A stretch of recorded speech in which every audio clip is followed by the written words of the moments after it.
다시 말하면 오늘 이 설교를 듣고 돌아올 사람은 골든타임대에 돌아오십시오. 그러지 않으면 반쪽 신앙이 평생 가버려요. 큰일 나요. 사랑하는 성도 여러분, 교회는 지난주에 말씀 나눈 것처럼 권세가 있는데 푸는 능력이 있습니다. 다시 말하면 치료가 된다는 거예요.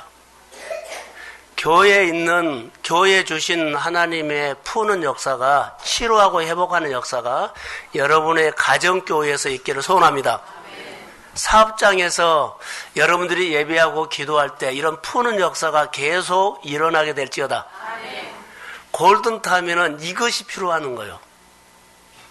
이건 놓치면 나도 마음이 떠나버린 멀어지면 돌아오기 힘들지만 내 자녀들이나 내 형제들이 하나님과 멀어져 있는 사람들이 이 골든타임에 주의 이름으로 돌아오게 될지어다. 아멘. 자, 크게 아멘. 아멘. 사업이 주춤거리고 내가 해보겠다고 하는 이런 시기라면 이거 골든타임이에요. 주님의 능력으로는 가능합니다. 아멘. 회복합시다. 아멘.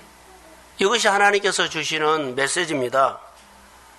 그래서 하나님께서 내 사업장의 토양이라든가 자녀들의 마음이라든가 전도하고 싶은 가족의 마음들이 돌멩이같이 딱딱한달지라도 거기에 은혜의 비가 오면 부드러워집니다.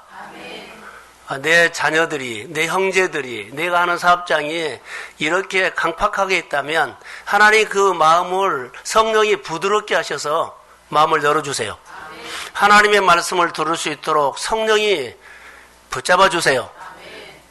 골든타임 때 매달려 할 것은요, 주의 성령입니다. 그래서 오늘 이 소망을 가지고 예배를 같이 드리면서 은혜가 임하기를 소원합니다. 오늘 본문을 보면 마가복음 4장에는 씨 뿌리는 비유가 나오죠. 아주 중요해요. 그런데 이 씨 뿌리는 비유를 제가 설교를 여러 번 했는데 제 마음에 오는 하나님의 은혜가 하나 있었어요. 자, 성경 자막 띄워주세요. 사도행전 10장에 보면 44절. 예. 자, 시작.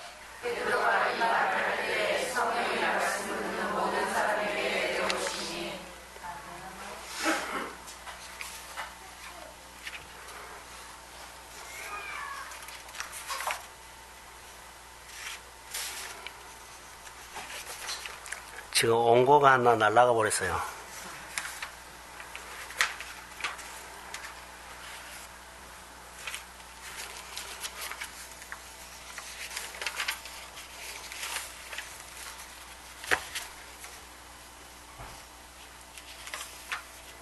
어디로 간지 모르겠네요.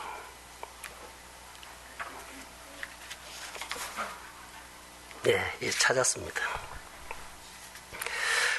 사도행전 10장 44절에 보면 중요한 것이 있어요. 자, 베드로가 이 말을 할 때에, 베드로가 설교를 할 때에 성령이 말씀 듣는 모든 사람에게 내려오시니. 자, 이 말은요, 하나님의 말씀을 베드로가 강론할 때 성령이 말씀을 듣는 자에게 모두에게 내려왔다 그랬어요. 다시요. 그래서 우리가 예배드리죠. 제가 설교를 하는데 설교 말씀을 듣는 모두에게 하나님의 영이 임합니다. 저는 오늘 이것을 기도했어요. 하나님 설교할 때 성령이 임하게 하옵소서. 성령이 임하면 말씀이 깨달아지고 내 문제가 풀어지는 것들이 마음에서 믿어지고 관계가 회복되고 어둠이 떠나가고 그리고 그렇게 고민했던 것들이 답을 얻고 할렐루야. 그러니까 하나님이 임하면 돼요. 근데 언제요? 베드로가 설교할 때 성령이 말씀을 듣는 사람에게 임했습니다. 우리 동순교회 예배가 항상 이런 역사가 일어나기를 주의 이름으로 소원합니다. 하나님의 말씀을 그래서 말씀을 듣는 사람에게 임했죠. 그러면 듣는 사람의 예배자들이 진지하게 들었다는 태도입니다.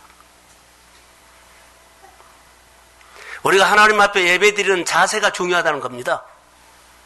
설교를 했는데요, 듣는 사람들이 얼마나 사모했을까요? 하나님의 말씀을 진지하게 듣고 어떻게 해요? 성령이 임했어요. 말씀을 진지하게 듣는 자에게 내 모든 문제를 푸는 성령이 임할 줄로 믿습니다. 성령이 내려와서 은혜가 된다는 겁니다. 저는 하나님의 일하심을 믿습니다. 설교할 때 성령이 임해서 한 사람 한 사람에게 마음의 고민들, 아픔들, 힘든 것들을 사람으로서는 풀어주지 않았지만 예수의 권능으로 말씀을 듣는 모두에게 오늘 이런 은혜가 있을지어다. 아멘. 할렐루야. 아멘. 신실한 예배를 드리기를 원한다는 겁니다. 성령이 임하는 예배, 하나님이 임재하는 예배. 그래서 오늘 마가복음 4장에 보면 예수님께서 수많은 비유를 하시는데 이것만큼은 나와요. 많은 비유를 하시는데 이 비유를 모르면 나머지 모든 비유를 모른다고 해버려요. 그런 성경 구절을 몰랐죠? 마가복음 4장 13절을 띄워주세요. 자, 시작.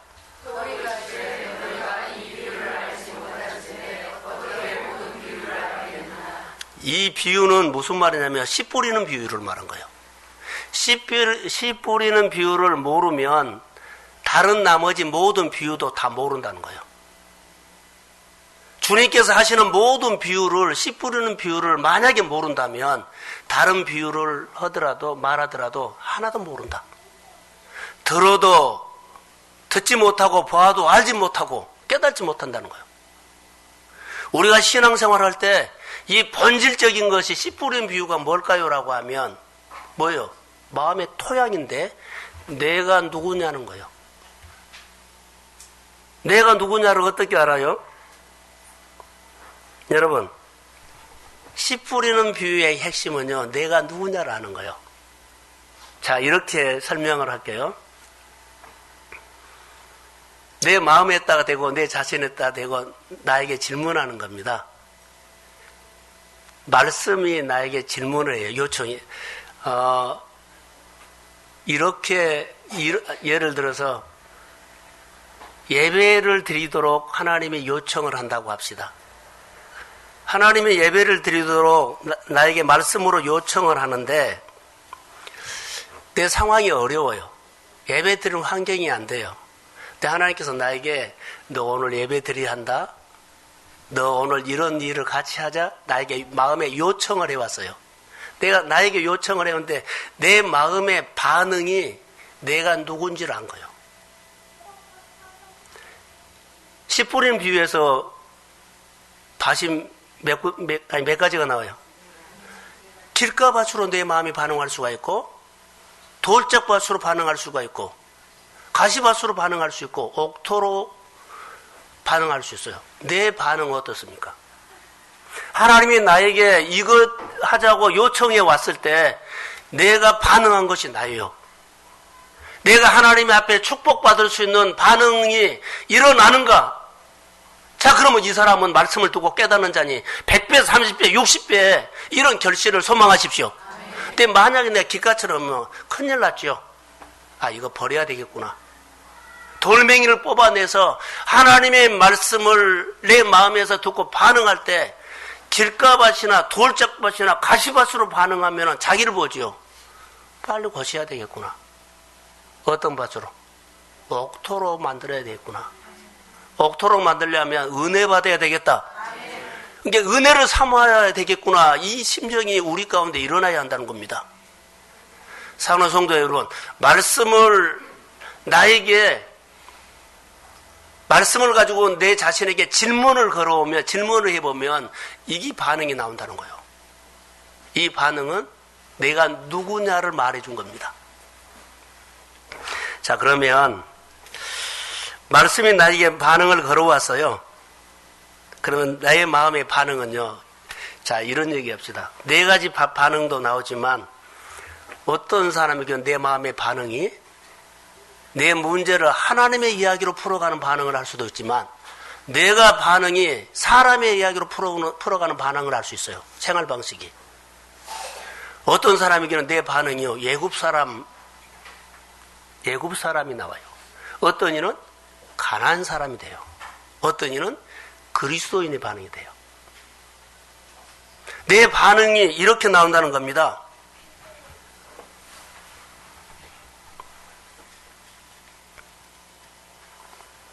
하나님을 배우는 반응, 여러 가지로 내 반응을 내가 볼 수 있는 겁니다. 마태복음 13장 23절에 보면 좋은 땅에 뿌려졌다는 것은 말씀을 듣고 깨닫는 자니 결실하여 100배, 60배, 30배가 되느니라.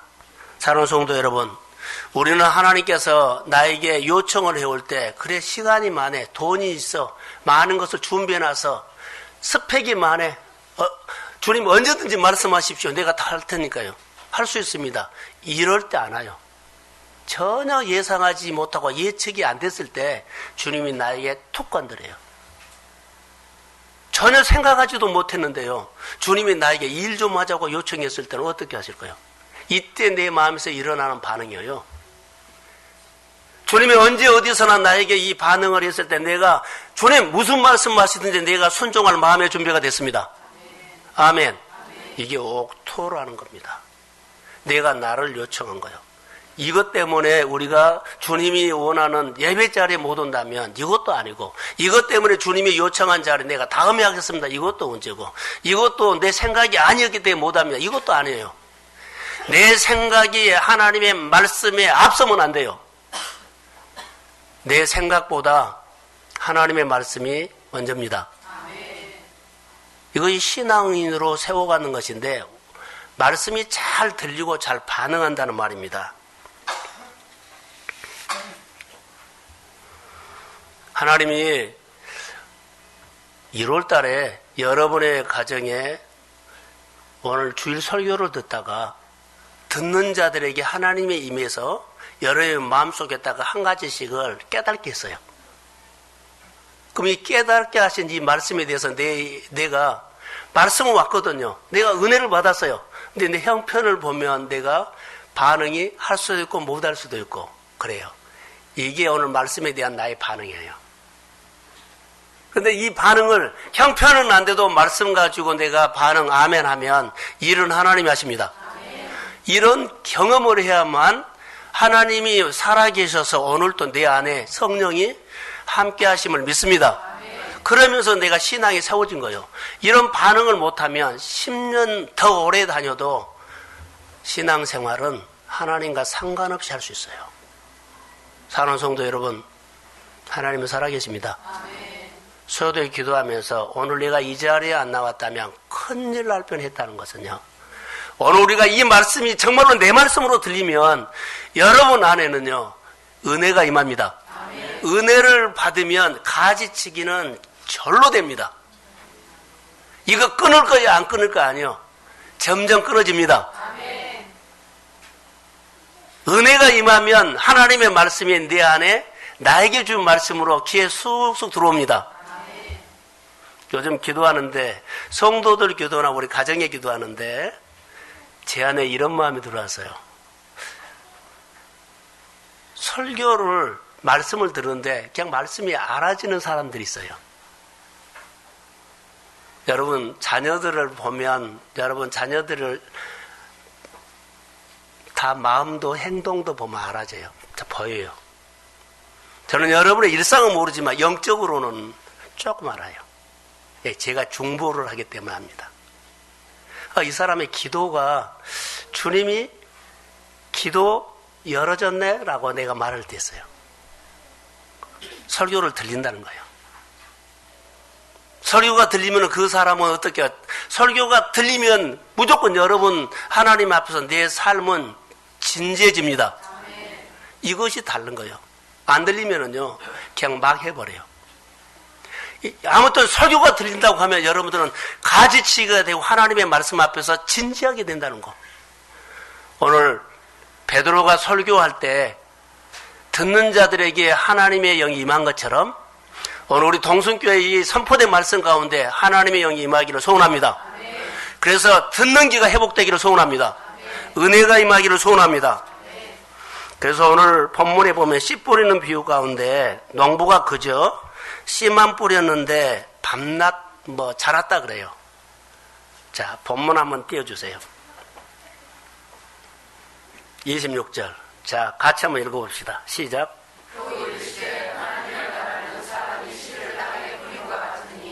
27절.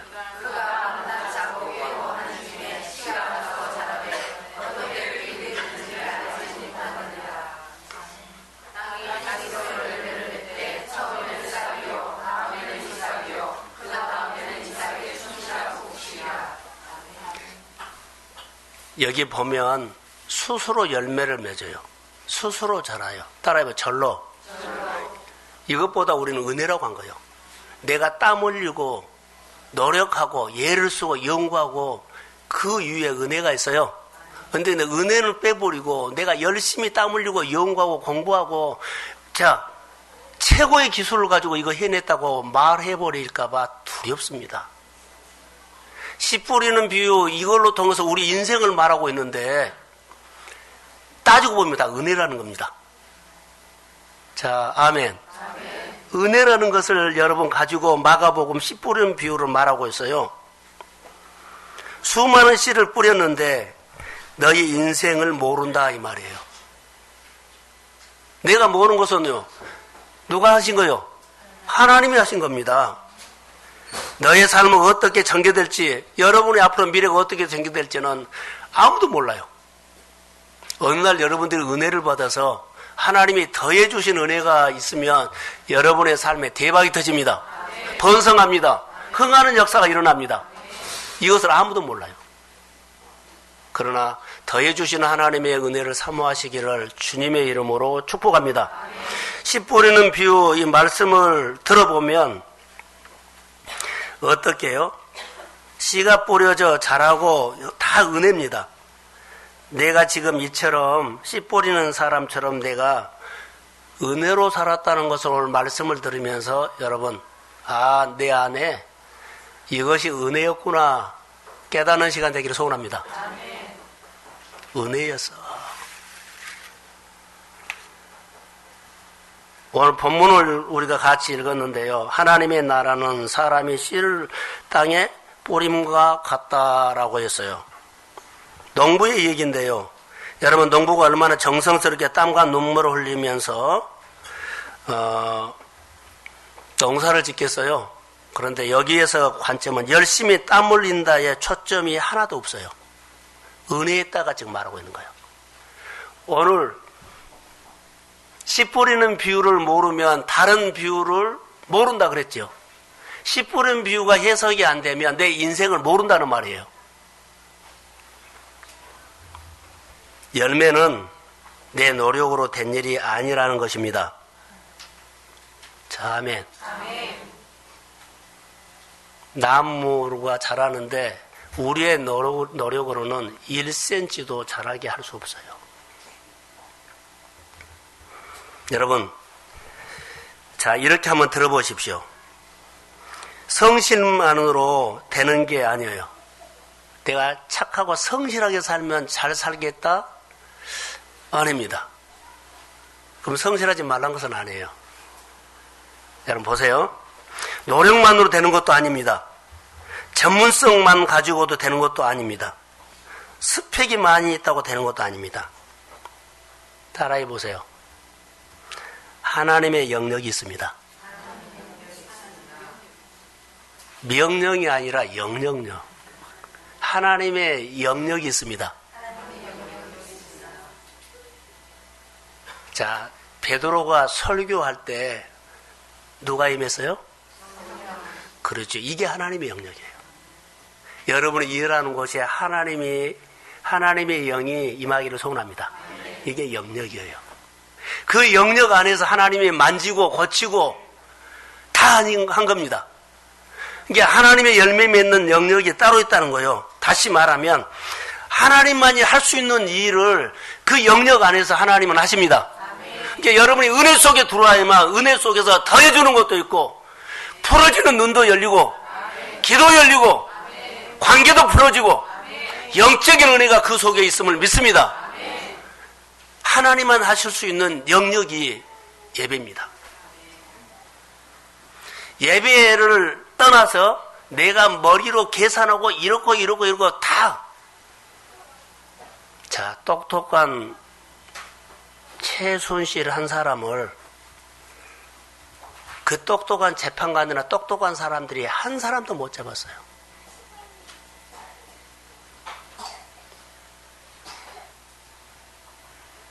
한 사람도 평민을 못 잡았어요. 평민이 가서 비전실세가 된 거예요.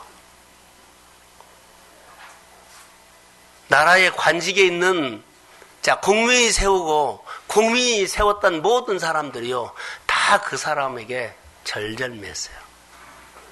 이게 세상이에요. 아니면 아니라고 하고 기면 기다고 할 수 있는 사람이 한 사람도 없었다는 거. 사랑하는 성도 여러분, 믿음의 말을 합시다. 우리는 하나님 앞에서 어떤 상황이어도 하나님의 말씀이 노하면 하지 말고 예스하면 하십시오. 그게 예배자입니다. 하나님만이 하실 수 있는 영역이 내 삶 속에 있음을 믿으십시오. 이렇게 적용할까요? 우리가 자녀들이 눈에 크게 보이죠? 하나님만이 하실 수 있는 영역이 자녀 키우는 데 있습니다. 내가 침범해 가지 마십시오.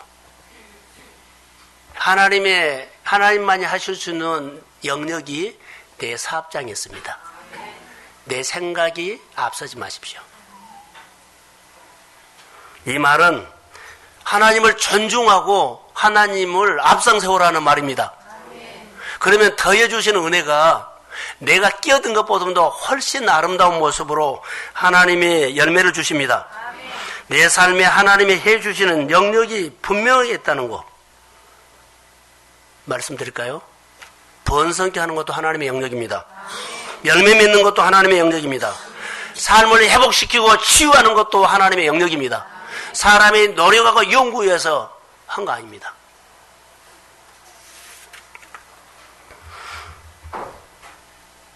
오늘 비유에서 핵심은 은혜입니다. 은혜를 잊지 말라는 겁니다. 여러분, 은혜 누가 주세요? 가장 중요한 것은요, 하나님께서 내게 주신 은혜를 볼 수 있는 눈이 열릴지어다. 아멘. 눈이 안 열리면 다 내가 있다고 봐요. 누가 도와줬다고 해요. 누구를 잘 만났다고 해요. 근데 하나님께서 은혜 주시는데 은혜 주신 하나님에 대해서 눈이 열리면 시각들이요, 내 모든 삶을 사람의 이야기로 풀어가는 것이 아니라 하나님의 이야기로 풀어가는 관점이 생긴다는 거예요. 그래서 하나님께서 주시는 것, 그래서 하나님께서 은혜 주시면 은혜 주신 하나님의 말씀 듣고 내가 순종하지요. 이 순종하는 삶이 하나님을 경외하는 것입니다. 하나님을 경외하는 신앙이 내 안에 체질로 되면 점점 잘되는 흥하는 하나님의 기름 부음이 우리에게 임합니다. 그래서 하나님을 경외만 잘해도 내 생활이 절로 돼요. 하나님을 경외하는 신앙만 돼도 내 생활 속에 하나님이 해주신 일들을 날마다 거두게 될 줄로 믿습니다. 증명을 할까요? 다윗요. 다윗은 하나님과 묵상을 잘했어요. 모든 것들요 하나님 앞에 맞췄고 하나님 앞에 여쭤보고 그래서 하나님의 마음과 많이 가까웠어요. 성경은 이렇게 말합니다. 다윗이 있는 곳에는 누가 있었어요? 하나님이 있었어요. 하나님이 있는 곳에는 누가 있었어요? 그러면 다윗이 일을 하는데 누가 해줬어요? 하나님의 일이었어요. 하나님의 일은 누구의 일이었어요? 다윗의 일이었어요. 인격적으로 하나님을 높이는 그 삶 속에는 하나님의 은혜가 임했고 그 은혜 속에는 듣고 반응이 있었기 때문에 하나님을 경외하는 신앙이 됐고 하나님의 경외하는 그 사람의 삶 속에는 어디를 가든지 이기게 하셨습니다. 바로 그 축복이라는 겁니다. 사람은 자신에게 진짜 필요한 것을 깜빡 모를 때가 있습니다. 필요 없는 것은 구하고 또 필요 없는 곳에 인생을 걸어버리는 사람이 있어요. 아무리 하나님이 아니다고 해도 내 생각이 맞으면 해버려요. 진짜 필요한 것이 뭡니까? 하나님의 영역 안에 있는 것입니다. 진짜 필요한 것은 뭐입니까? 은혜입니다. 내게 필요한 것은 은혜예요. 정말로 내 생활에 정말 필요한 것은 하나님의 영역 안에서 내가 머물러 있는 거예요. 이것이 내게 가장 필요한 겁니다. 우리는 나에게 돈이 필요하다고 생각을 합니다. 돈 필요합니다. 그러나 진짜 필요한 것은 하나님의 은혜입니다. 주님의 은혜가, 자, 여러분, 내게 정말로 필요한 것은 은혜인데 만약에 은혜가 딱 멈춰버리면 어떤 일이 일어날 거예요?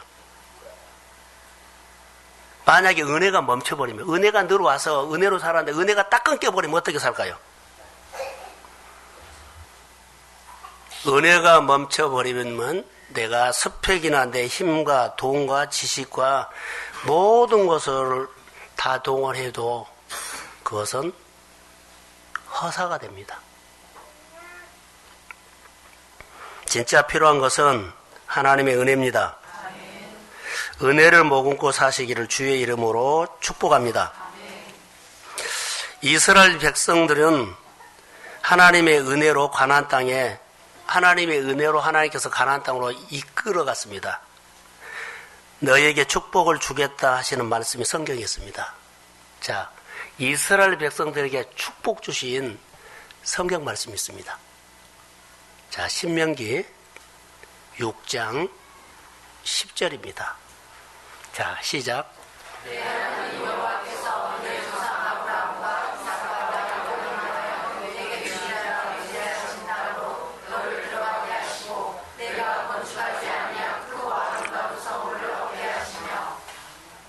자, 여기 보시면 얻게 한다 그러죠. 얻는 것. 그런데 잘 들어보세요. 성읍을, 어떤 성읍이요? 내가 건축하지 아니한 성읍을 얻게 한다. 누가 주세요?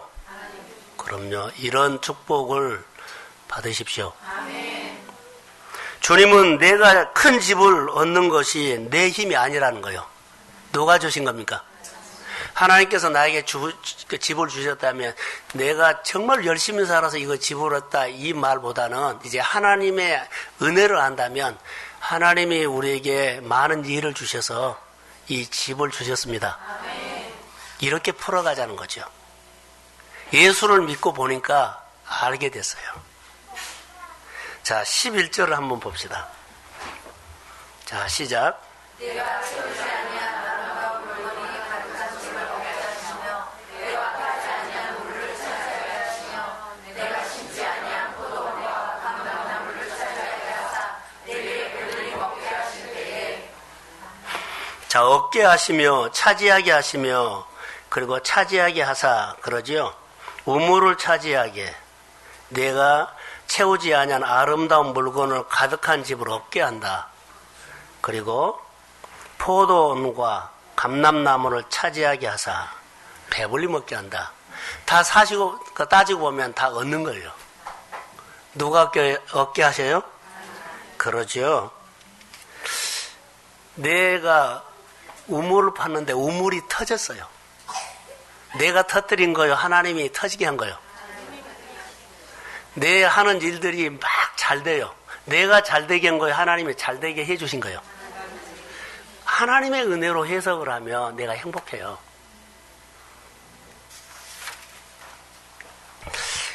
은혜가 없는 사람은 전부 잘된 원인이 내가 열심히 살아서 이렇게 할 수 있어요. 자, 예수 믿었기 때문에 이제는 이런 해석이 하나님의 은혜로 바꾸시기를 소원합니다. 내가 열심히 일했다고만 생각한 사람은 하나님 생각을 한다 안 한다? 안 해요. 내가 열심히 일했다는 사람은요, 열심히 일해서라고 생각을 많이 머금은 사람은 하나님의 생각할 마음이 가질 수가 없어요. 자, 우리에게 좋은 얘기가 있는데, 사사기에 보면 요즘 시대처럼 자기의 멋대로 소견에 오른 대로 살았다고 해요. 자, 소견에 오른 대로 사니까는 나라가 혼란스러워지고 복잡해진 거예요. 그럴 때마다 하나님께서 이스라엘에게 사사를 세워서 그 나라를 회복시키면, 또 하나님 떠나서 자기 소견대로 살고 또 무너지면 또 사사를 또 세우고, 이게 은혜 받고 까먹고 은혜 받고 까먹고 은혜 받고 까먹고 이런 식이에요. 근데 이런 반복적인 것이 그래요. 그런데 이스라엘 백성들이 이런 생각을 하고 있어요. 사사들이 나라를 늘 건졌다고 얘기를 해요. 사사기가 써지는 것은 삼손이 주인공이거나 사사들이 주인공이 아니에요. 누가 주인공이에요? 그러지요. 하나님이 주인공이에요. 내가 늘 은혜 받고 까먹고 은혜 받고 까먹은 것은 은혜 주신 분은 모르고요. 내가 어려웠을 때 이겨냈어. 어려웠을 때 이겼어. 이것만 생각한다는 거예요. 하나님이 주인공입니다. 늘 우리가 은혜 받고 까먹고 이것이 반복되면, 자, 은혜 주실 때 일어난 얘기를 내가 한 거예요. 내가 힘들었을 때 은혜 주신 그 하나님을 놓쳐버리고 관점이 사람의 얘기로 풀어간다는 거예요. 하나님의 이야기로 풀어가기를 주의 이름으로 소원합니다. 사사기의 주인공은 사사들이 아니라 누구요? 하나님의 은혜입니다. 그러면 우리 얘기로 하겠습니다. 하나님께서 우리 교회에 은혜를 주시면 부흥됩니다. 은혜를 주시면 부흥되는데, 부흥이 우리나라를 한번 볼까요? 우리나라가 뛰어난 지도자가 있어서 우리나라가 잘 된 거 아니에요. 우리나라가 이만큼 잘 살게 된 거 지도자가 훌륭해서가 아니고, 사업하는 사람들이 뛰어나서가 아니라 진짜 하나님의 은혜입니다. 공산화되지 않았고 경제 강국이 되었다는 것은 우리나라로서는 정말 하나님의 은혜입니다. 여러분이 저녁에 집에서 조용하니 하나님 앞에 딱 머물러서 자기 생활을 보고 우리 환경을 보세요. 우리나라를 보세요. 꿈 같은 얘기들이요. 핸드폰을 가지고 와야 되는데, 핸드폰 여러분 삐삐 아세요? 삐삐하고 지금 여러분 스마트폰하고는 어때요? 비교가 안 돼요. 이런 은혜입니다. 삐삐 할 때가 생각나죠?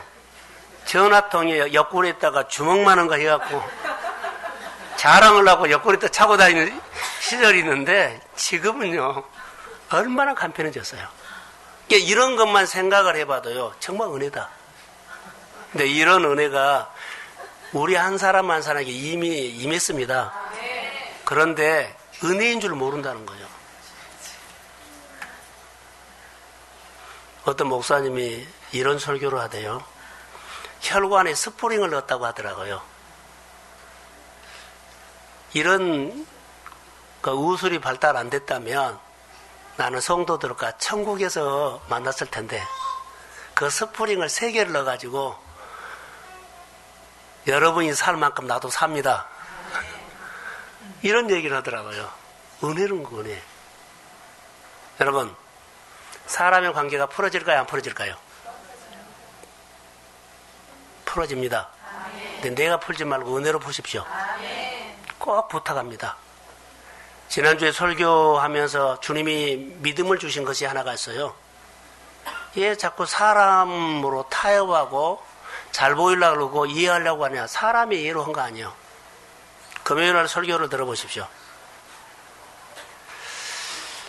우리가 하는 모든 일들은요, 이해가 됐기 때문에 한 것이 아니라 내가 전혀 예측하지 못한 일들을, 크고 비밀하고 크고 은밀한 일을 주님이 하십니다. 내가 예측하지 못한 일들을 주님이 만져버려요. 할렐루야. 사업도 그러고 관계도 그러고 영적 전쟁도 그러고 우리가 해야 할 앞으로 미래도 주의 은혜로 이렇게 풀어가기를 소원합니다. 이게 믿음이 있어야 돼요. 다시 말하면 은혜를 받으십시오. 은혜 받으셔야 돼요. 성경에는 우리에게 주님이 긍휼을 가지고 많은 사람들이 상처가 있는데 한 사람 한 사람에게 다가가서 말했는데요. 간접적으로 말한 것이 아니라 인격적으로 말했던 거 아세요? 하나님은 인격적인 분입니다. 그래, 너하고 나는 거리가 있어야 돼. 간접적으로 말한 거 아니요. 실제 인격적으로 만난 거예요. 너 이런 아픔이 있구나. 이런 상처가 있구나. 그런데 내가 지금 상처가 예를 들어서 100만 원짜리 상처, 누가 돈을 100만 원을 잃어버렸어요. 그러면은 내가 100만 원을 벌면 내 상처가 없어지나요? 치료되나요? 그러지 않아요. 우리는 100만 원을 잃어버렸기 때문에 100만 원의 상처가 가슴에 있기 때문에 100만 원을 찾으려고 그래요. 상처 안 돼요. 100만 원의 상처는요. 1000만 원이 있으면 1000만 원이 들어오면 100만 원 없어져 버립니다. 아멘. 내게 있는 상처가 있으면 상처보다도 은혜가 더 큽니다. 은혜를 더 받으라는 거예요. 내 문제, 고민, 우리가 아까 김영세 집사님 나눔을 때 지난주에 우리는 뭐요? 아픔을 노래하지 말고 뭐요? 하나님이 푸신 것을 노래하십시오. 그런 것처럼 힘든 것을 노래하지 말고 해주신 것을 노래하십시오. 이것이 은혜예요. 이게 내 아픔보다도 하나님의 은혜를 더 많이 받았다는 겁니다. 더 큰 은혜를 사모했다는 겁니다. 사랑하는 성도 여러분, 우리 현실로 반응하지 말고 은혜로 반응합시다. 내 현실의 아픔을 하나님이 더 크신 은혜로 우리를 빈곤에서 벗어나게 하실 줄로 믿습니다. 내 인생도 잔이 넘치고요. 하나님의 주시는 놀라운 은혜가 임할 줄로 믿습니다. 고난이 아무리 커도 은혜는 더 큽니다. 내 아픔이 아무리 커도 하나님의 은혜는 더 큽니다. 이것이 우리의 믿음이 돼야 돼요. 우리 교회 형편보다 하나님의 은혜가 더 큽니다. 교회 부흥됩니다. 여러분의 형편과 아픔과 쓰러짐 보듬도 하나님의 은혜는 더 큽니다. 그래서 잘 됩니다. 이런 소망을 가지고 각 가정이 교회되는 그런 메시지가 있는 삶을 사시기를 주의 이름으로 도전하십시오. 때를 따라 주시는 은혜를 얻기 위해서 은혜의 보좌 앞에 담대히 올라올 수 있는 용기 있는 믿음이 우리 모두에게 필요합니다. 예배 자리에 오십시오.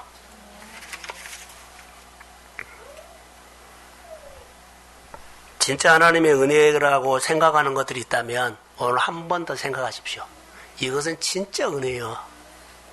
그러면 그 은혜 주신 하나님이 여러분의 마음에 다가옵니다. 주님, 다시 내가 은혜를 회복하겠습니다. 내 아픔을 품고 내 관계 어려움을 푼 것보다도 은혜가 회복되십시오. 나에게는 오늘 정말 은혜가 필요합니다. 오늘 우리 가운데 가족에게 다가가지 못하는 마음들이 있다면 내가 예수 그리스도 이름으로 선포하노라. 은혜를 입어서 가족관계가 주의 이름으로 회복이 있을지어다. 자녀관계 서먹서먹하죠? 하나님의 은혜로 그 믿음의 관계가 회복될지어다. 회복되면 부모님의 말을 자녀들이 쑥 들어서 이제 들린 거요. 안 들리기 때문에 반응을 안 한 겁니다. 아무리 오래 관계가 됐어도 주님이 연결시키면, 주님이 만지면 부모님의 말씀을 듣습니다. 들으면은 교회 가자, 예배하자 하면 됩니다. 그럼 일은 누가 하십니까? 하나님이 하십니다. 내가 데리고 올라가지 말고 내가 먼저 은혜 받으십시오. 내가 은혜 받으면 은혜가 일을 한다는 거. 회사에 여러 가지 어려운 일들이 있습니까? 그거 풀려고 고민하기 전에 은혜 받으십시오. 나에게 은혜 주신 그분이 먼저 찾아가서 만져주실 줄로 믿습니다. 진짜 주님의 은혜가 생각나는 자리가 어딜까요? 예배 자리요. 나에게 은혜가 필요합니다. 그러면 예배 자리를 벗어나면 큰일 나겠구나라는 생각이 우리 마음에 들리기를 소원합니다. 은혜가 필요한데 은혜가 임하는 예배 자리를 내가 떠나면은 함부로 하면 안 되겠구나. 이게 들어와야 돼요. 너희가 나를 떠나서는 아무것도 할 수 없다. 이 메시지가 은혜로 들어오기를 소원합니다. 그러면 주님 붙잡은 거예요. 우리가 일하는 것처럼 보여도 여러분의 생활 속에 보이지 않는 하나님의 손이 은혜로 붙잡아 주심을 믿습니다. 오늘 본문에 보니까 다 은혜였어요. 스스로 해줬고 스스로 됐고 스스로 해갔어요. 할렐루야. 이것을 하나님의 관점으로 보면 다 은혜입니다. 그래서 하나님 앞에 나와서 예배 드리는 겁니다.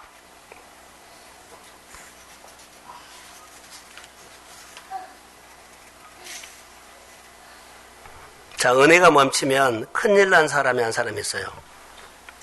그 사람이 누구냐면 삼손입니다. 자, 사사기 16장 19절을 한번 띄워주세요.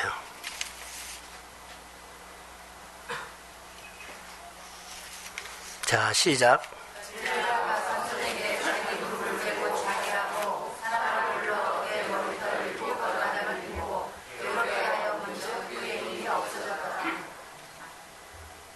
삼손에게는 은혜는 머리카락이에요. 근데 머리카락을 자기가 잘라버리죠. 은혜가 없어져 버려요. 은혜가 딱 끝났어요. 근데 자기에게는 은혜가 있는 줄 알아요. 힘이 없습니다. 여러분, 우리 안에 은혜가 끝나버리면, 멈춰버리면 하나님께서 오는 모든 것들이 야금야금 힘이 안 나온다는 거 아세요? 자, 이런 마음이 든 사람은 오늘 주의 이름으로 회복이 있을지어다. 회복하십시다. 교회나 여러분의 가정과 자녀들의 미래와 우리가 다음 세대에게 좋은 선물은요, 은혜를 회복해 주는 겁니다. 오늘 가족들과 모여서 우리가 예배드리고 나눌 텐데 이 은혜가 회복되기를 주의 이름으로 축복합니다.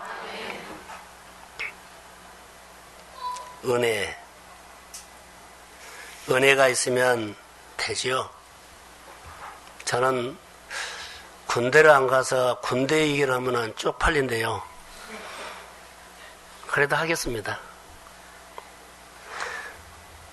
군대 훈련소에 신병은 건빵 하나 주면 감사하다고 먹는답니다. 그런데 고참들은요, 교만해가지고 안 먹습니다. 신병들은 건빵을 주면 감사하다고 절을 몇 번 하는데 고참들은요, 버려버립니다. 우리가 신병의식으로 믿음 생활합시다. 근데 고참의식, 병장의식이면 나 이거 알아, 이거 해봤어, 이렇게 해버릴까봐 좀 두렵다는 겁니다. 사도 바울이 하나님의 은혜를 받아서 처음으로 감사한 것도 있었거든요. 감사. 그럼 은혜가 뭘까요? 저는 한강에 나가서도 은혜를 받아요. 정말로요. 한강에 나가면 사람들이 많이 있는데 뭐 하고 있어요? 연요. 자, 연을 가지고 한강에 나가는데 바람이 안 불면 뛰어요, 못 뛰어요? 그냥 집에 와야 돼요. 근데 한강에 나가서 바람이 불죠? 그러면 연이 바람을 타고 쫙 나요. 재밌죠? 연을 띄운 사람은 바람이 없으면 연을 못 띄우죠. 그 바람이 부는 것이 은혜입니다. 출애굽기 14장에 보면 이스라엘 백성들이 출애굽을 해가지고 앞에가 홍해가 있어요. 근데 뒤에서는 애국 군대가 쫓아오고 앞에는 홍해가 막아 있죠. 근데 하나님께서 밤에 동풍을 일으켜가지고 그 홍해를 육지길처럼 만들어줬습니다. 바람이 불어서 기적이 일어났다는 거예요. 민수기 6장에 보면 하나님 이스라엘 백성들이 막 불평하는 것이 있어요. 맨날 만나만 준다고 그래요. 그래서 고기 좀 먹자고. 하나님께서는 이스라엘 백성들이 그 진영에다가 바람을 불어서 메추라기를 거기다 쏟아부어 줬어요. 할렐루야. 바람으로 이스라엘 백성들을 기적을 주셨고 피로를 채워줬다면 요즘 우리에게도 바람이 필요합니다. 성령의 바람입니다. 베드로가 설교할 때 성령이 임했습니다. 우리가 예배 드릴 때마다 성령이 임하기를 소원합니다. 그래서 여러분이 하는 사업도 하는 모든 일도 성령이 성령이 임하기를 소원합니다. 다시 말하면 은혜로 하십시오. 은혜가 없으면 여러분 장사하는데 사업하는데 사람 한 사람도 안 옵니다. 만약에 사람들이 온다면 하나님의 은혜인 줄로 믿습니다. 더해 주십시오. 거래처를 더 주시고 파트너를 주시고 내가 하는 일들에 기름 부어서 내 마음에 성령을 머금고 사십시오. 바람으로 기적을 일으켜서 길을 내주신 하나님, 바람으로 그들의 필요한 먹을 것을 채워주신 하나님, 바람의 역사가 성령의 역사, 말씀운동의 역사, 성령의 역사, 우리 교회 안에 은혜의 바람이 불기를 주의 이름으로 소원합니다. 명절에 가족들과 덕담, 하나님의 이야기를 많이 나누시고 그 교회 안에 은혜가 늘 은혜의 바람이 불어오기를 주의 이름으로 축복합니다. 늘 예배 자리에 오시고 우리 모두가 작은 마음을 모으기만 한다면 여러분의 지금 생활하는 모든 것들이 하나님의 은혜였다고 알게 될 줄로 믿습니다. 오늘 우리 아픔들, 관계 어려운 것들 다시 말합니다. 주님의 이름으로 축복합니다. 회복이 있을지어다. 네, 다 같이 일어나십시오. 너무나 힘든 어려움들이 있습니다. 오늘이 회복돼야 할 골든타임입니다. 은혜 받아야 할 골든타임입니다. 기적이 일어나고 내 인생이 빈곤에서 어려움에서 벗어나는 골든타임입니다. 은혜를 주옵소서. 오늘 은혜를 주옵소서. 주님의 회복이 오늘 있을지어다. 어떤 질병도 어떤 문제도 주님이 만져서 은혜로 풀어지게 축복하옵소서. 이제는 예수 그리스도의 은혜와 하나님 아버지의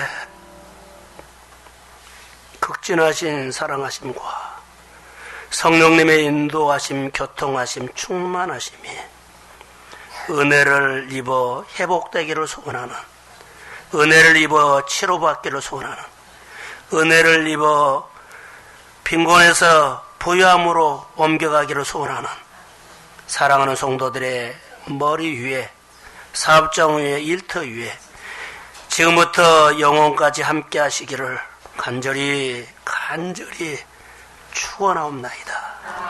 아멘.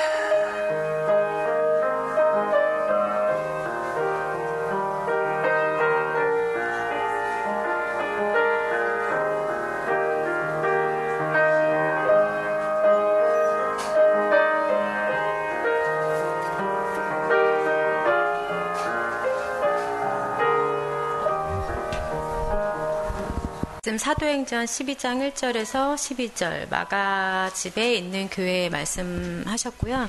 제가 5분 설교 준비했습니다. 교회는 말씀이 있어야 하고 예배를 사모해야 합니다. 예배 한 번 더 드리는 것이 내 생활에 큰 유익이고 생활이 풀어집니다. 그것에 눈이 열리면 내가 예배 드리는 삶이 달라집니다. 하나님이 내게 오셔서 한번 만져주는 것이 내 삶의 놀라운 역사가 일어납니다. 세상이 점점 교회 안으로 들어와서 우리는 신앙생활을 적당히 하는 경우가 너무 많습니다. 말씀이 사라져버리기 때문에 무기력하게 사는 경우가 있습니다. 안타깝게도 하나님을 섬기면서도 세상에 영향을 주지 못합니다. 우리 안에 빛이 사라져가기 때문일 것입니다. 하나님의 말씀은 믿음으로 받아야 합니다. 교회는 음부의 권세가 이기지 못하고 푸는 능력을 주셨습니다. 우리의 각 가정이 교회가 되면 예배, 기도, 봉사, 전도, 선교 등 교회의 기능이 가정에 있게 됩니다. 푸는 역사가 믿음의 가정 안에서도 일어나게 됩니다. 주님은 이 땅에 음부의 권세를 푸는 교회를 보고 싶어 하십니다. 예수님이 제자들과 마가의 집에서 마지막 만찬을 하시고 십자가에 못 박혀 죽으십니다. 예수님이 승천하신 이후에 마가의 집에 120명의 제자들이 모여 약속한 성령을 위해서 간절히 기다렸습니다. 간절히 기도했기에 약속한 성령님이 임하셨습니다. 마가의 집처럼 사람이 모일 수 있는 집이 우리 집이어야 합니다. 마가의 집을 통해 여러 가지 일들이 시작되는데 하루에 30명씩 회개를 하고 그들끼리 은혜 받고 성령 받고 풀어지는 역사가 있었습니다. 몇 사람이 모여 기도하기 시작한 것이 소문나서 모임이 더해갔습니다. 이렇듯이 가정의 교회가 회복되어야 하고 하나님이 이 시대의 대안을 주십니다.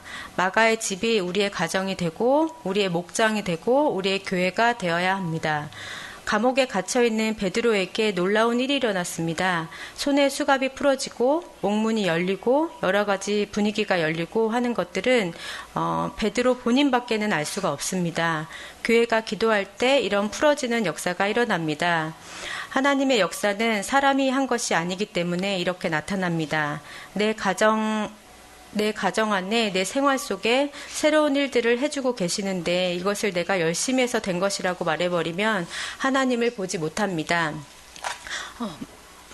그 본문에 옥문이 열리고 쇠사슬이 풀어지고 하는 것들은 지금 내게 묶여있는 것들이 풀어짐을 내 사건으로 믿고 고백할 때 성령님이 문을 열어주십니다. 기도나 예배를 믿음으로 받으십시오. 풀어짐은 열매로 나타납니다. 갇혀있음을 노래하지 말고 풀어졌음을 노래하는 그것이 믿음입니다. 나누고 예배할 때 빛이 와서 역사합니다. 우리 교회가 우리 가정에 우리 목장이 모여서 기도하고 예배할 때입니다. 하나님을 배워야 할 때입니다. 제가 이 말씀을 가지고 한 주를 살아가면서 제 안에 지금 묶여있는 것들이나 힘든 시간들이 이 감옥에 갇힌 베드로만큼의 사실 최악의 상황은 아니지만 지금 이제 제 안에 풀어지지 않은 숙제 같은 것들이 있는데요. 그래서 요즘에 굉장히 많이 답답한 시간을 보내면서 기도가 사실 잘 되지 않았어요. 기도가 잘 되지 않고 그냥 왜 이런 물음표가 계속 있었는데 제가 이 말씀을 보면서 믿음을 가지고 기도를 하는 것이 아니고 기도를 했을 때 믿음으로 역사하신다고 그 답을 주신다는 되게 강한 감동이 있었고요. 그리고 그리고 이제 지금 현재 나를 보시는 것이 아니라 저의 이 너머의 나를 보고 계시고 만지시고 계심을 느꼈던 시간이었던 것 같습니다. 이 5분 설교가 굉장히 힘들고 부담스럽지만 제가 지금 이 힘든 상황을 이겨낼 수 있는 방법이 뭐가 있을까라고 생각을 했을 때 제가 말씀을 계속 붙잡고 있는 게 이 5분 설교라는 게 답이더라고요. 그래서 제가 도전을 다시 해본다고 목사님께 말씀을 드렸고 매주 이렇게 서는